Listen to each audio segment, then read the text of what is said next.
Hello and Namaste. UPSC World Affairs welcomes you where we simplify international relations. Geopolitics में कोई भी nation किसी भी दूसरे नेशन का ना ही परमानेंट फ्रेंड होता है ना ही परमानेंट एनिमी। मैटर क्या करता है, सिर्फ और सिर्फ नेशनल इंटरेस्ट। ये बहुत ही फेमस लाइन है जिसको यूएस के farmer foreign secretary of the state Henry Kissinger के द्वारा दी गई थी। तो आज का हमारा जो टॉपिक होने वाला है वो इसी लाइन के इर्द गिर्द घूमेगा कि किस प्रकार ट्रंप ने जो एक के बाद एक इंडिया पे टैरिफ इम्पोज किए हैं उससे इंडिया यूएस रिलेशंस पे क्या इफ़ेक्ट पड़ा है, साथ ही साथ इसी के कारण इंडिया चाइना का रिलेशन जो इम्प्रूवमेंट होता चला जा रहा है उस पर भी हम नज़र डालेंगे। तो अब ट्रंप के पावर में आने का सबसे मेन मोटो ही यही रहा है कि उन्होंने अमेरिका को ग्रेट अगेन फिर से बनाना है, विच मीन्स उनका जो विज़न है मेक अमेरिका ग्रेट अगेन, उसके लिए उन्होंने काम करना स्टार्ट किया। सबसे मेन उन्होंने अपने वेपन को चुना जिसका नाम है टैरिफ। सभी कंट्रीज़ पे टैरिफ इम्पोज करो, रेसिप्रोकल टैरिफ इम्पोज करो और जितना टैरिफ सामने वाली कंट्री लगाई है उतना ही टैरिफ आप भी इम्पोज कर दो, फिर चाहे वो डेवलपिंग कंट्री हो या फिर वो डेवलप्ड कंट्री हो, इट डजेंट मैटर्स। और इसी के साथ साथ ट्रंप अपनी शर्तों के हिसाब से कंट्रियोज़ के साथ ट्रेड डील साइन करवाना चाहते हैं, जिसके लिए उन्होंने जापान, ईयू, ऑस्ट्रेलिया, इंडोनेशिया इन सब कंट्रीज़ के साथ अपनी शर्तों पे ट्रेड डील साइन करवाया भी। जापान को 19%, ईयू को 15%, इंडोनेशिया को 19%, इतना टैरिफ इम्पोज करके साथ में जापान, ईयू जैसे जो ऑर्गेनाइजेशंस है, ईयू और जापान जो नेशन है उनको $700 बिलियन, $500 बिलियन इन्वेस्ट भी करना होगा अमेरिका में। अब अगर भारत की बात करें तो भारत के साथ ये मैटर है कि ट्रंप चाहते हैं कि इंडिया के एग्रीकल्चर सेक्टर और मीडियम स्केल स्मॉल एंटरप्राइजेस जो एमएसएमई सेक्टर है वो भारत अपना ओपन करे अमेरिकन मार्केट्स के लिए, अमेरिकन कंपनीज़ के लिए, जिससे कि होगा कुछ नहीं, इंडिया का मार्केट क्रैश कर जाएगा।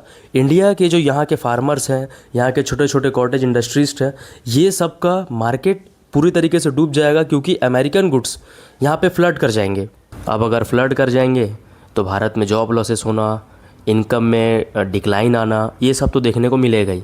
इसी के लिए भारत बिल्कुल नहीं चाहता कि किसी भी प्रकार का ऐसा हम ट्रेड डील साइन करें जिससे कि भारत के फार्मर और एमएसएमई को खासा नुकसान उठाना पड़े।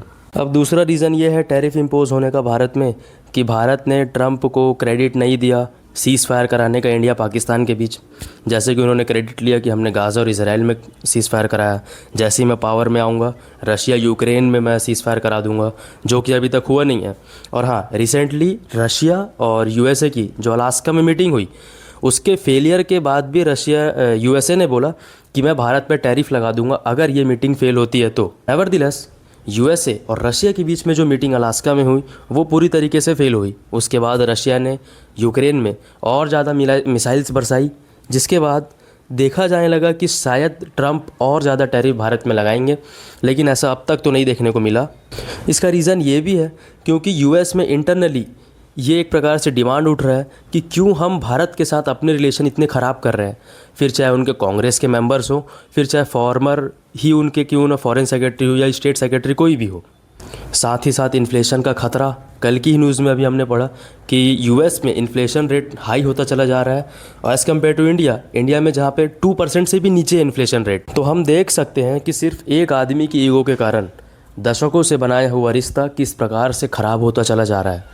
अगर इसको सुधारा नहीं किया तो यूएस में भी ये समझ में आ रहा है कि वो यूएस के इंटरेस्ट के लिए ठीक नहीं है, साथ ही साथ भारत के इंटरेस्ट के लिए भी ठीक नहीं है, क्योंकि भारत डेवलपिंग कंट्री है और डेवलपिंग कंट्री होने के साथ साथ भारत को यूएसए की ज़रूरत तो है क्योंकि हमको अभी डेवलप्ड बनना है। 2047 का एक विज़न लेके चल रहे हैं। अब कहानी में आता है एक नया मोड़। यूएसए और इंडिया की इस क्लैश के बीच में, टैरिफ वॉर के बीच में आती है एंट्री चाइना की। चाइना के साथ अचानक से हम देखते हैं कि हमारे जो टाइज़ हैं रीसेटिंग होने स्टार्ट होते हैं, हमारे बॉर्डर इश्यूज़ को हम सॉल्व करने की बात करते हैं, वहाँ से फोर्सेस को बैक कर लेना, प्लस कैलाश मानसरोवर की यात्रा जो है वो फिर से शुरू हो जाना, लीपू लेक के पास से जो कि नेपाल के पास से होकर गुजरता है वहाँ का रास्ता शुरू हो जाना, प्लस वैंग यी जो चाइना के फॉरेन मिनिस्टर हैं उनका भारत में दौरा होना, हमारे यहाँ एनएसए अजीत डोभाल से मिलना, फिर एस जयशंकर से मीटिंग करना और लास्ट में प्राइम मिनिस्टर के साथ भी उनकी मीटिंग हुई जिसमें ये बात हुआ कि हम बॉर्डर इश्यूज़ को भी रिजॉल्व करेंगे, ट्रेड को और इम्प्रूव करेंगे। साथ ही साथ चाइनीज़ इन्वेस्टर्स के लिए भारत की मार्केट अब ओपन कर दी जाएगी, प्लस चाइनीज़ टूरिस्ट भारत में विज़िट भी कर सकते हैं, वीज़ा हमने आसान कर दिया है। तो देख सकते हैं किस प्रकार से टाइज नॉर्मलाइज हो रहे हैं, क्योंकि कहा जा रहा है 21st सेंचुरी जो कि एशियन सेंचुरी है और यहाँ की दो सबसे बड़ी पावर चाइना और इंडिया, इनको साथ में आना ही होगा, तभी जा कर के हम एशियन सेंचुरी को सच साबित कर सकते हैं। लेकिन बात वही आ जाती है कि इंटरनेशनल रिलेशंस में कोई किसी का परमानेंट दोस्त तो है ही नहीं। इसी के लिए चाइना के साथ भी भले ही हमारे रिलेशंस इम्प्रूव हो रहे हैं, लेकिन भारत को कॉशियस होकर के कदम रखना पड़ेगा, क्योंकि चाइना हो या यूएस हो, हर कंट्री अपने इंटरेस्ट के हिसाब से काम करती है। फिर साथ में रशिया भी चाहता है कि RIC, रशिया इंडिया चाइना, एक ग्रुप फिर से बने, जिसके कारण रशिया का भी कुछ भला हो सके। अब इसी साल भारत के प्रधानमंत्री नरेंद्र मोदी जी का चाइना विजिट है SCO समिट के लिए। साइडलाइंस में ये भी खबर है कि भारत के PM plus Chinese president Xi Jinping का बायलैटरल मीटिंग भी होने वाला है। अब उस मीटिंग से जो भी कुछ पॉजिटिव निकल के आएगा, उसके लिए मैं ज़रूर एक वीडियो बनाऊंगा। तब तक के लिए जय हिंद, जय भारत।